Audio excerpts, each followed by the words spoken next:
आज बहुत सारे ऐसे कंफ्यूज्ड मसीह हैं जिनको प्रार्थना के बारे में कुछ पता नहीं होता, लेकिन यदि आप प्रभु से प्रेम रखने वाले हैं, दीन और नम्र हैं, तो पवित्र आत्मा आपको प्रार्थना के बारे में क्यों नहीं सिखाएंगे? सिखाएंगे अवश्य। और जहां तक प्रार्थना का सवाल है, प्रार्थना परमेश्वर के साथ संगति रखना है। जहां तक मैंने अपने जीवन में प्रार्थना के बारे में जाना और समझा है, प्रार्थना मेरे लिए प्रभु के साथ संगति रखना है, प्रभु के साथ समय बिताना है, प्रभु से बात करना है और विशेष करके प्रभु की बात सुनना है।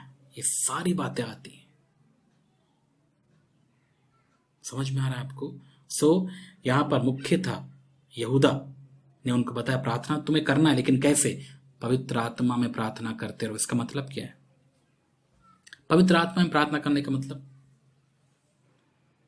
इससे एक और बात पता चलता है कि लोग प्रार्थना करते हैं लेकिन हो सकता है पवित्र आत्मा में ना करते हैं।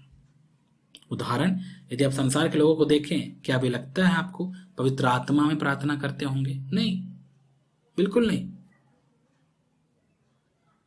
फिर वे कैसे करते हैं? वे भी बढ़िया प्रार्थना करते हैं, वे भी बढ़िया मांगते हैं जो भी उनको मांगना है, लेकिन क्या वे पवित्र आत्मा से प्रार्थना कर रहे हैं? नहीं।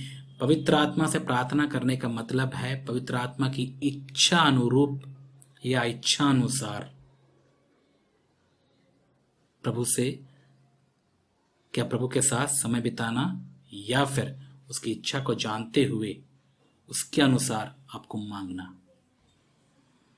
यदि आप मांगना ही समझते हैं तो इसे एक बात समझ में आता है, कई लोग हैं जो प्रार्थनाएं करते हैं, प्रभु के साथ बैठते हैं, प्रभु से कुछ मांगते भी हैं, लेकिन क्या आप पवित्र आत्मा की इच्छा अनुसार मांगते हैं,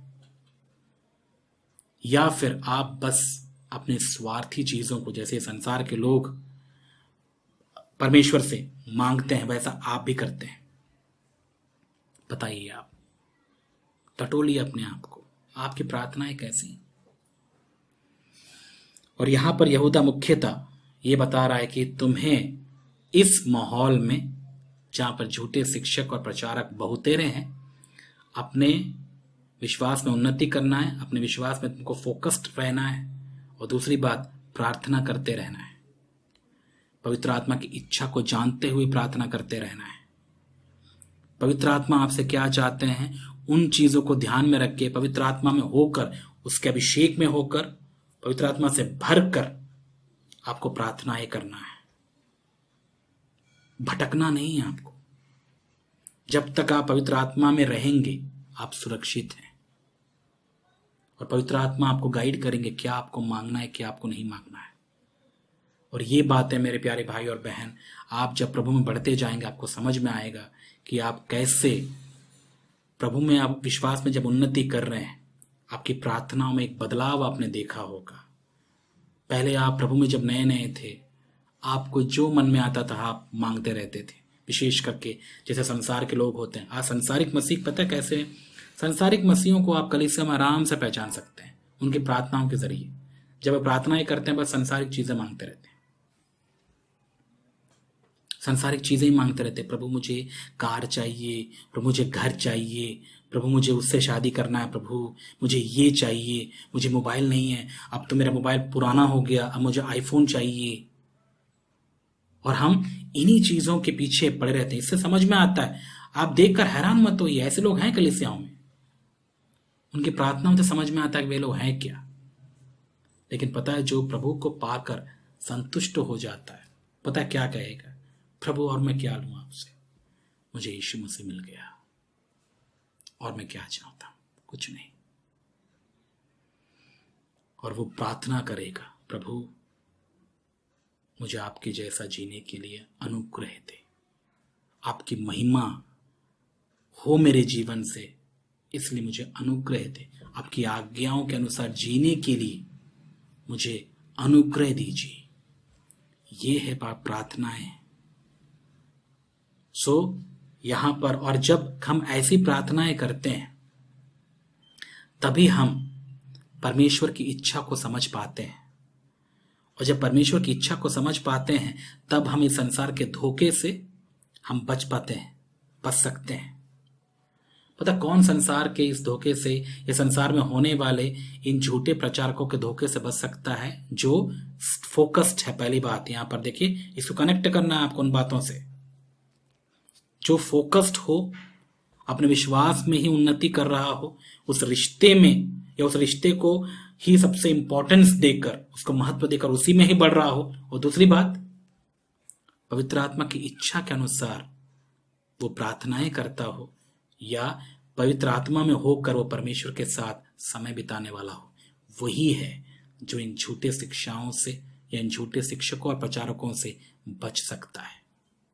अब सोच के देखिए, जो अपने लाइफ में फोकस नहीं रखते हैं, प्रभु के साथ रिश्ता नहीं बना के रखे हुए हैं, जो विश्वास में उन्नति नहीं कर रहे हैं, और जो प्रार्थनाएं करते हैं लेकिन पवित्र आत्मा के अनुसार नहीं, और परमेश्वर के साथ समय जो नहीं बिताते हैं, आपको क्या लगता है वे इन झूठे प्रचारकों के प्रकोप या इनके धोखे से बच सकते हैं? बिल्कुल नहीं, वे धोखा खाएंगे। इंफॉर्मेशन आपको नहीं बचाएगा। मैं बार बार आपको बता रहा हूं, इंफॉर्मेशन आपको नहीं बचाता। इंफॉर्मेशन से कोई धोखे से नहीं बच सकता, विशेष करके ऐसे आत्मिक या ये धार्मिक जो धोखा होता है। इससे परमेश्वर के साथ में आपका रिश्ता कैसा है, उसमें आप कितना बढ़ रहे हैं, परमेश्वर की इच्छा को कितना आप जान रहे हैं, इससे पता चलता है कि आप धोखे से बचेंगे या नहीं बचेंगे। इसलिए धोखा ना खाएं मेरे प्यारे भाई और बहन। प्रभु में बढ़ते रहिए, विश्वास में बढ़ते रहिए, और जैसे हमने यहां पर पढ़ा, पवित्र आत्मा में प्रार्थना करते रहिए। अपनी मर्जी से आप कुछ भी मांग कर आप केवल टाइम वेस्ट करेंगे, इससे कोई फायदा नहीं है। मैं जब प्रभु में नया नया आया था, मुझे बहुत सारी चीजें पता नहीं थी। कई लोगों को देखकर, जो मेरे आसपास थे, उनकी प्रार्थनाओं को देखकर मैं भी सोचता था यही तो प्रार्थनाएं होती। मैं भी ऐसे ही करता था। प्रभु, जब भी मैं प्रार्थना बैठ जाऊं, प्रभु मुझे ये चाहिए, वो चाहिए, मुझे ऐसा करना है, वैसा करना है, प्रभु मुझे ये पूरे संसारिक चीजों को मांगना। लेकिन धीरे धीरे धीरे जैसे जैसे मैं प्रभु में बढ़ता गया, पवित्र आत्मा में और बलवंत होता गया, मुझे चीजें समझ में आने लगी और मैंने अपने आप को प्रभु के हाथ में सौंपा और प्रभु ने मुझे एक बदलाव मेरे जीवन में लाया। और अब मैं जब प्रार्थना भी करता हूं, प्रभु के साथ जब समय बिताता हूं, मैं हमेशा इस बात को ध्यान में रखता हूं, प्रभु मैं आपसे और क्या चाहता हूं? कुछ नहीं, बस मुझे अनुग्रह दीजिए ताकि मैं आपकी इच्छा को पूरी करूं। और उसकी इच्छा को मैं जानने की मैं पूरी कोशिश करता हूं कि प्रभु क्या चाहते हैं मुझसे। और ये बहुत ही सेटिस्फाइंग लाइफ है मेरे प्यारे भाई और बहन। याद रखिएगा, प्रार्थना करने वाले बहुत हैं लेकिन सुनने वाले हैं। अब यदि मैं आपसे सवाल करूं, बताइए, दुआ करने वाला ग्रेट होता है, मतलब उससे प्रभु से बात करने वाला ग्रेट होता है, या वो होता है जो प्रभु जिससे बात कर रहा है? समझ में आया मैंने क्या पूछा आपको? मैंने आपको ये पूछा, मांगने वाले या बात करने वाले जो बोलते हैं मैं परमेश्वर से बात कर रहा हूं, उसमें आपको ज्यादा महानता नजर आती है, या फिर प्रभु बात कर रहा है उस व्यक्ति से, उसमें ज्यादा आपको महानता समझ में आता है? क्या है बताइए। मेरे लिए इंपॉर्टेंट ये है, मैं तो बड़बड़ाता ही रहूंगा, लेकिन मेरे लिए इंपॉर्टेंट ये है कि प्रभु मुझसे बात करे, प्रभु मुझे अपनी इच्छा जाहिर करे। ऐसे बड़बड़ाने वाले कलीसियाओं में आजकल ढोल पीटते ही रहते हैं, भरे पड़े हैं, लेकिन उनसे यदि आप पूछो प्रभु ने आपसे कब पिछली बार बात किया, पता ही नहीं, पता ही नहीं। प्रभु बात भी करता है उनसे? बिल्कुल नहीं। लेकिन वे लोग बात करते हैं, ये तो वन साइड कम्युनिकेशन हो गया। इसको नहीं बोलते हैं प्रार्थना। प्रार्थना मतलब जिसमें दोनों साइड से कम्युनिकेशन हो। अब्राहम के लाइफ में देखिए आप, जितने प्रभु के दासों के बारे में, लोगों के बारे में हम पढ़ते हैं, वहां पर देखिए 2 वे कम्युनिकेशन था। एक तरफा बात नहीं हुआ, या बड़बड़ा के छोड़ देते हैं कई लोग, मांग ये दे वो दे वो दे, नहीं।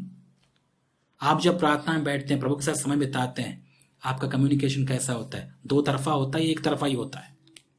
एक तरफा से क्या फायदा? वो तो संसारिक लोग भी बोल रहे हैं कि हम भी वैसे कर रहे हैं। आप जब प्रार्थना में बैठते हैं, प्रभु की आवाज सुनते हैं। ये है प्रार्थना। और जब पवित्र आत्मा में एक व्यक्ति प्रार्थना करता है, उसका चिन्ह क्या है पता है? वो केवल बोलता नहीं है, सुनता भी है। और उसको समझ में आता है कि पवित्र आत्मा की इच्छा क्या है। और जब पवित्र आत्मा की ही इच्छा उसको समझ में आ रही है, तो उसको परमेश्वर की आ रही है। और तभी वो व्यक्ति जागरूक रहता है और वो हर एक धोखे से बच सकता है। यदि आप झूठे शिक्षकों और इन मसीहों से बचना चाहते हैं, प्रार्थना करिए। और कैसे? पवित्र आत्मा में प्रार्थना करिए। यही बातें यहां पर हम पढ़ रहे हैं। और यदि आप पवित्र आत्मा में प्रार्थना करने वाले नहीं हैं, ऐसे बड़बड़ाने वाले हैं, आप बड़बड़ाते रहेंगे, कुछ नहीं होने वाला, कुछ नहीं होने वाला। एलिया के समय में भी कुछ ऐसे ही लोग थे जो हम बोलते हैं बाल के याजक लोग। कैसे थे वे लोग? बड़बड़ाते रहे, बड़बड़ाते रहे, ढोल पीटते रहे, अपने आप को काट डाले। क्या कुछ हुआ? कुछ नहीं हुआ। ऐसे ही आजकल कलीसियाओं में है, वे बड़बड़ाते रहते हैं, उनके जीवन में कुछ नहीं होता। कभी मांगते ही रहते हैं, मांगते रहते हैं, ये दे प्रभु, वो दे, वो दे। और उनको क्या लगता है कि हम प्रार्थना कर रहे हैं। घंटों मांगते हैं। कई लोग तो 2-2, 3-3 घंटे बैठ जाते हैं। क्या कर रहे हैं? मांग ही रहे हैं। आप प्रार्थना के बाद उनसे पूछो, प्रभु ने बात किया था आपसे? क्या बात किया बताओ? पता ही नहीं। तो वो क्या था? प्रार्थना? प्रार्थना था वो? प्रार्थना था? आप कैसे प्रार्थनाएं करते हैं? प्रार्थना के बारे में प्रभु चाहे तो मैं आपको और कभी बताऊंगा, लेकिन यहाँ जो मुख्य बात जो मैं आपसे कहना चाहता हूँ वो ये है कि इन बातों को आप समझिए, क्योंकि ये चीज़ें इन झूठे मसीहों और इन शिक्षकों से कहीं ना कहीं कनेक्ट है। क्योंकि उनसे यदि हमको बचना है, हमको मजबूत होना है, या उनके विरुद्ध में यदि हमको स्थिरता से खड़े होना है, तो हमको ये चीज़ें ध्यान में रखनी होगी। हमारी प्रार्थना को हमको चेक करना पड़ेगा। हम प्रार्थनाएं कैसे करते हैं? क्योंकि जब आप पवित्र आत्मा में होकर प्रार्थनाएं करते हैं, प्रभु आपको जागरूक करेंगे, आपको चीज़ें समझ में आएंगी, आपको इन झूठे शिक्षकों और प्रचारकों के बारे में आपको अच्छे से समझ में आएगा। इसलिए प्रार्थना ज़रूरी है। और प्रार्थना का मैंने एक और बात आपको बता दिया, ये 1 वे कम्युनिकेशन नहीं है, बिल्कुल भी याद रखिएगा, ये 2 वे कम्युनिकेशन है। और ये जब तक नहीं होता, प्रार्थना का कोई मतलब नहीं है। वो प्रार्थना ही नहीं है। हो सकता है वो बाहरी सांसारिक प्रार्थना होगी, प्रभु के साथ ऐसा नहीं है। आपने यीशु मसीह के बारे में गौर किया एक बात, वो रात रात को प्रार्थना करते थे, बहुत घंटों प्रार्थना करते थे। आपको क्या लगता है वो केवल लिस्ट बना के अपने सारी आवश्यकताओं को, या उनकी जो बातें थी, उन सब लिस्ट बना बना के टिक टिक कर करके वो सब मांगते रहते थे? कई जगह में होता है, कई में फाइल्स बना होता है, प्रेयर फाइल्स, प्रेयर फाइल्स। बस ये लोग ऐसे हैं, भिखारी हैं, पर लिस्ट ला लेते हैं, मांगते ही रहते हैं बस। मुझे बिल्कुल पसंद नहीं है ऐसे लोग, विशेष करके ये जो हरकत वे लोग करते हैं। तुमने क्या सोचा है परमेश्वर को? क्या सोच के रखे हो आप? क्या सोच के रखा आपने? यही तो सबसे बड़ी प्रॉब्लम है आज के कलीसियाओं के लोगों में। सो उम्मीद है कि आपको इतनी बातें समझ में आई है मेरे प्यारे भाई और बहन। हम इसको कंटिन्यू करेंगे। और भी बातें हैं जो हमको सीखना है, विशेष करके प्रार्थना के बारे में, जो हम लोग अगली बार डिस्कस करेंगे और सीखेंगे प्रभु हमको क्या सिखाना चाहते हैं प्रार्थना के बारे में और भी। और यहाँ आज हमने 20 पद की कुछ बातें यहाँ पे सीखी हैं। याद रखें, कंटिन्यूएशन अभी भी है। 21 पद को हम लोग पढ़ेंगे और जानेंगे कि परमेश्वर हमें क्या सिखाना चाहते हैं। सो उम्मीद है कि आपको ये बातें समझ में आई हैं। समय के अभाव में या समय को ध्यान में रखते हुए मैं इन्हीं बातों के साथ में समाप्त करता हूँ। प्रभु आपको आशीष दे। आमीन।